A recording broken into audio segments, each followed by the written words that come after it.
yeah, look, the memory, you can see me thinking. It's like Windows loading.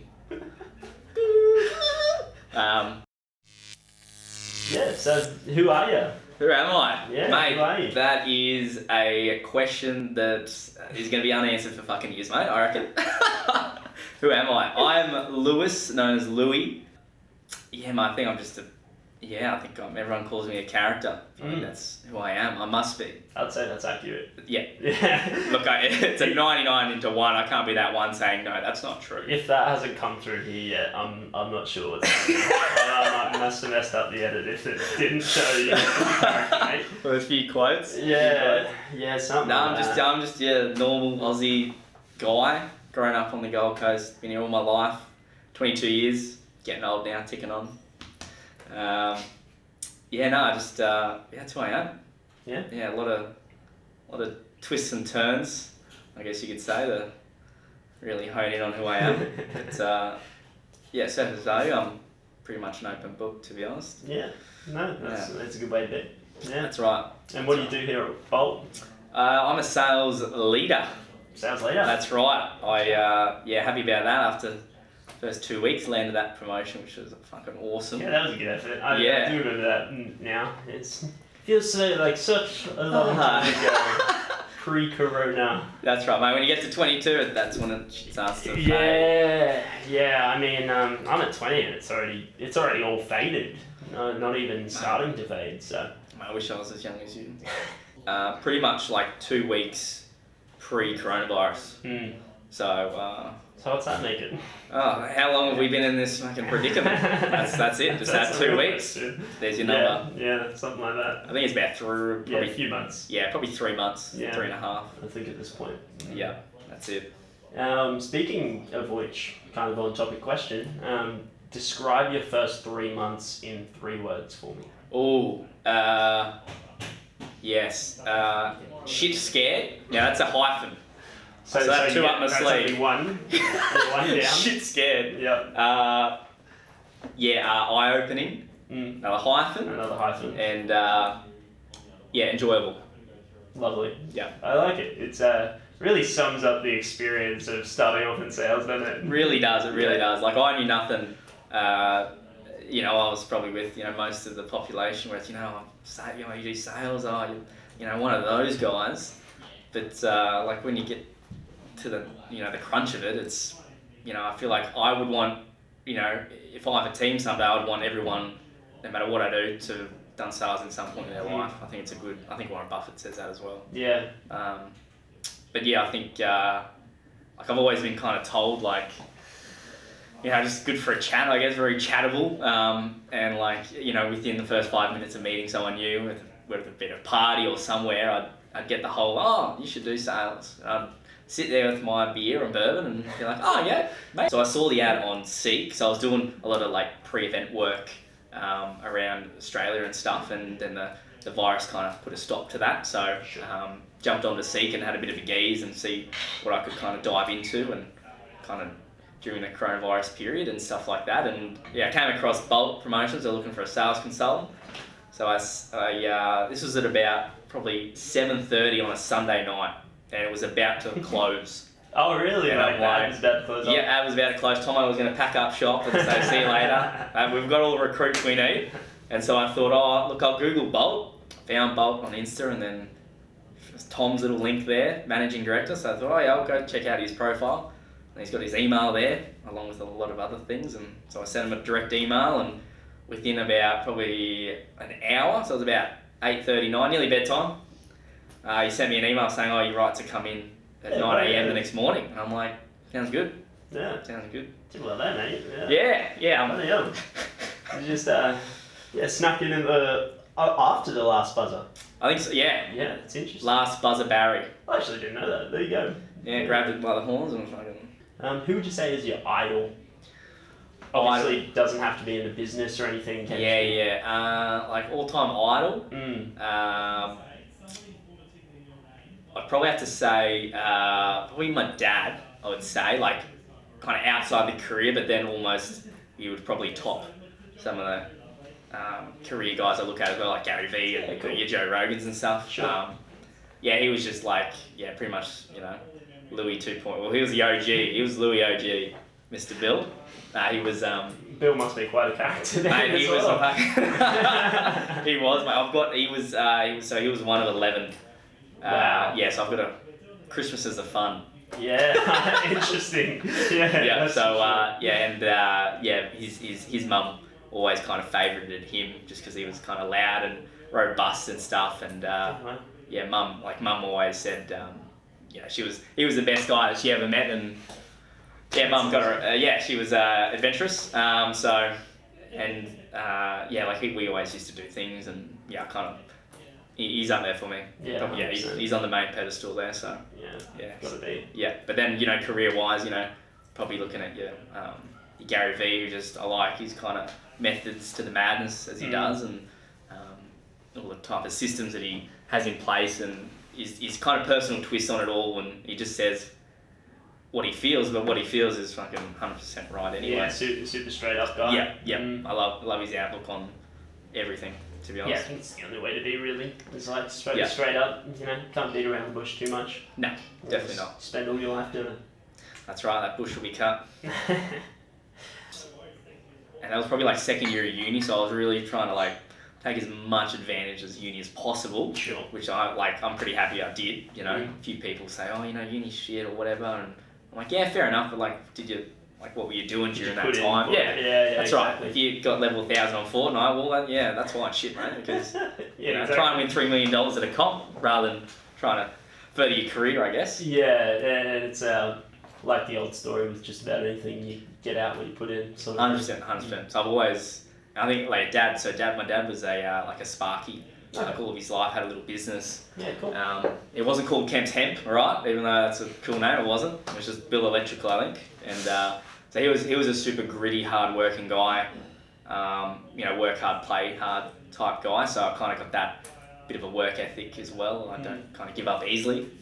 So one week I think I was getting off a plane on a Wednesday, finishing a touch thing, and then staying in the airport, going down to a racing court, was there until Friday, and then I was back here at Nando's working over the weekend or something. Yeah, well. I just kind of love just kind of bouncing around a lot. Yeah, 100%.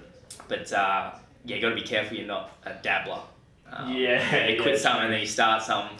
But I took the Nando's for 4 years, and by the time this goes up, the Dabbler versus Impact will be up. Dabbler versus Achiever. Make sure you guys check that out. Cheeky plug. Anyway, please go on. So I was doing a lot of work, and so all up till now, Nando's and Bolt have been the only jobs I've physically applied for. The other ones were a lot of word of mouth, he's a good worker or stuff like that, or just meeting people, and then I'd network and that need some help, and I'd be like, put my hand up. Put my hand up for a lot of things, and just a lot of that, which I kind of like, get a good buzz out of. But we're on the 2 jobs on applied, so resume is a bit dusty. 2 for 2. That's right. That's not too bad. 2 for 2 ratio. Yeah. I've never applied and not gotten work. You got any PG level road trip stories you could share with us? Always.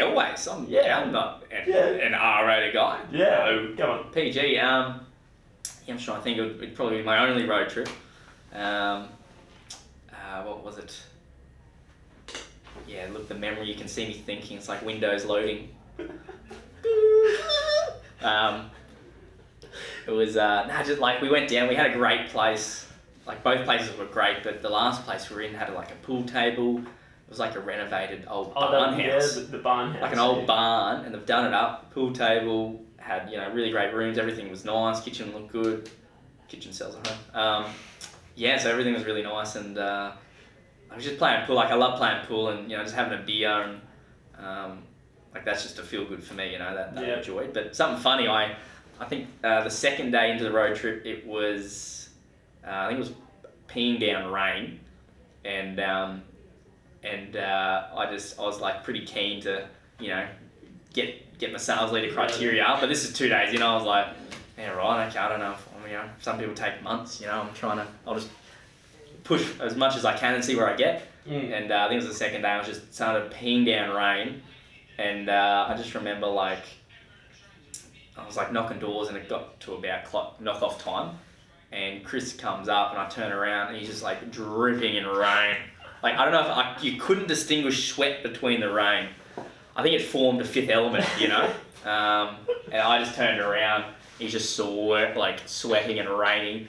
And he's like, like a little visor, just imagine, hey, mate, how many clothes have you got?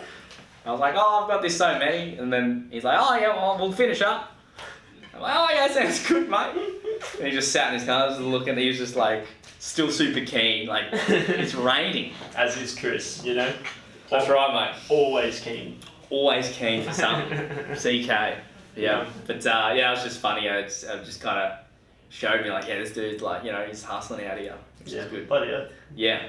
So, to more on a serious note, how has working at Bolt, or working in sales in general, changed the way that you look at personal development and mindset? Oh, like everything's changed now. Like, I thought I was like a pretty positive guy, and this has just kind of taken it to a new level where like someone's able to maintain it through like ups and downs and challenges, you know, a bit of the roller coaster ride. But yeah, I've never been in a job where it's like your self-worth and like development is like 50%, not if not more than your actual job at hand, because it like all influences stuff, you know. So yeah, like as I said, like I reckon everyone should do sales at some point in their life, even if it's not really, you know, on their, you know, career journey or their life journey. They should, you know, take a bit of a detour and kind of get their life kind of up to scratch on just basic communication, which I think Bolton and Tom and everyone and Chriso and Cody really kind of do well. And you can kind of implement, you know, just watching podcasts and stuff. Something that you do, you know, in your own little safe bubble at home or wherever, driving, and it's as relevant as, you know, achieving something at work. It's the same level, you know. I watched a, you know, Joe Rogan podcast or a Gary Vee or, you know, Kerwin podcast, and it can kind of even influence an impact or something like that, you know. Yeah. It's relevant. And the thing I was talking about with Chris is that social media has become such a tool that you can like have access to these sort of people, like $150 million businesses that like Gary Vee, you know, has to deal with, and you can have direct access to it. 100%. But yeah, to be able to have access to that is really insane. And like, yeah, we've got access to like thousands, millions of things, like method systems, you know, it's just legit all, as they say, you know, it's fingertip away. 100%. Yeah, something like that. Click away. That's the one, the one. But yeah, like I have friends that, you know, some of them are, you know, doing well in their field, and like if I want advice from them on like something to do with their field, you know, instead of saying, you know, even though mates rates, you know, everything like that, instead of saying, you know, I'll pay you for an hour to chat about that, I'll just say, you know, I'll shout lunch. What's that, like, you know, $40, $50? I just got an hour with them chatting. Yeah, exactly. With the same, you know what I mean? Yeah. So little things like that. Yeah, 100%. Nice. It's just like communication at the end of the day. Yeah, that's it. Big deal. Yeah. Shit, yeah. What about in your personal life? Has it affected that much? Oh, 100%. Yeah. So like, yeah, I'm like I was telling Tom the other day, like my mates, like, you know, blood brothers. Like I've probably got like 5. Like my tight circle, they know everything that's going on, and all the mishaps and, you know, adventures and stuff. And I was saying, like, I'm like super proud because I know that they're doing really well. One's doing engineering, one's gonna be like a high school teacher. Like they've all got their own goals, and they kind of put me on to Gary Vee like early days. Oh really? Yeah, so they were into that, and I'm like, I was doing business. I'm like, oh yeah, I'll give it a watch and stuff like that, and just having them like in your life, just having a good group of friends, you know, because I'm sure you get, you know, thousands of people, massive circle, but I feel like you got to have that small circle of network, and like some of the guys here are, you know, awesome to hang out with, including yourself, mate. So thanks, there you go. Outer circle, mate. The outer circle. I'm there somewhere. Yeah, that's it. Somewhere on the fringes, but that's it. But yeah, it works. Whatever works, man. That's it. You got whatever style of spreading the butter on the toast works. That's right. But yeah, it's definitely improved my personal life. Yeah. Because you can take this and just apply it, it doesn't, because you're still talking to someone, still communicating. So yeah, this information is like gold, liquid gold to your life. Totally agree. That's it. Even if you feel like you're a bit shit, you feel like a bit of a bronze, just get the gold knowledge. Yeah. Now you're a gold plated necklace. That's it. Might not be steps to get pure gold, but just loves it. So I feel like this is like the perfect question to ask you. Yeah. Because I just feel like it could go any way possible. Okay. Could go in any direction. This one. Seatbelt. Here we go. What's your favourite quote? Was that right? Well, I mean, it could go that way. Yeah, literally. Favorite quotes. Yeah, it's like a simple one. It's like nothing extreme. It's like treat others how you'd want to be treated. Pretty much. I've been in some rough trot situations in my life, and you just don't know when you're talking to someone what they've been through or where they're going. And so the only positive mood to be in is like a happy one. Yeah. Because it's going to entitle them to be happy as well. So a lot of mirror matching as well comes into that. 100%. Yeah. Yeah. But nothing extreme or nothing fucking... I thought it could go a different way, but that was actually quite eloquent. Yeah, I always apply that to a lot of people I meet, and I kind of carry myself through that quote. So look, it's got me here, so I must be doing something right. All wrong. All right, don't think like that. We've got to Nick here. This is the point in equilibrium point in time. I'm doing something wrong. Yeah. Action, we are back in. Joining Jimmy Kimmel here. Okay. Cool. So one last question to finish, Loui. Sounds good. Bit of a serious one, because I feel like we've had too many laughs even. True, Nick. Right, here we go. Do you believe in luck? Do I believe in luck? I do. Look, I'm pretty open-minded about a lot of things. I do believe in luck. Also believe that there's a man upstairs doing a little control board like Big Brother. And yeah, I feel like luck and karma kind of quite adjacent to each other. Interchangeable. Sort of. Yeah. I believe in luck. And I feel like it's. But then again, like people meeting or something like that, out of the blue, it's meant to be type thing. I kind of believe in that as well. Yeah. Do you believe in luck? What do you to an extent? I think there's probability, and I think there's. I don't think there's luck per se, but there's definitely probability, and you can do certain things to increase your chances of just about anything. Yeah. That's not to say that you're definitely going to get it if you do that thing, but you'd certainly increase your chances by a great margin. Yeah. People say rich people lucky. Yeah. I don't necessarily agree because they've done X, Y, Z to get them there. Yeah, that's true. Yeah, you're not in a stagnant state where something happens and you can say, "Oh, that was luck." It's like, like why were you there? Why were you standing there? Yeah, exactly. Increase your probability of standing there. Because nothing really happens to you directly. Yeah. At least in my opinion, like you kind of control that. Like, but like. And there's an element of luck to that, but I think it's probability versus luck. I believe in that probability. If you do something more, it's like going to the gym. Oh, he's lucky, he's got big muscles. Yeah. Well, mate, he's been working out in the gym for about 5 years. Yeah, and I don't think anything. And like some people work out in the gym for 5 years and don't get big muscles, but that's right. It's highly more and he would likely. He'd sit there and think, "Oh, I'm unlucky." But what's your intensity level like? Are you doing like correctly? Like, what are you just get on there, just watching a show, and you're just sitting there on the treadmill.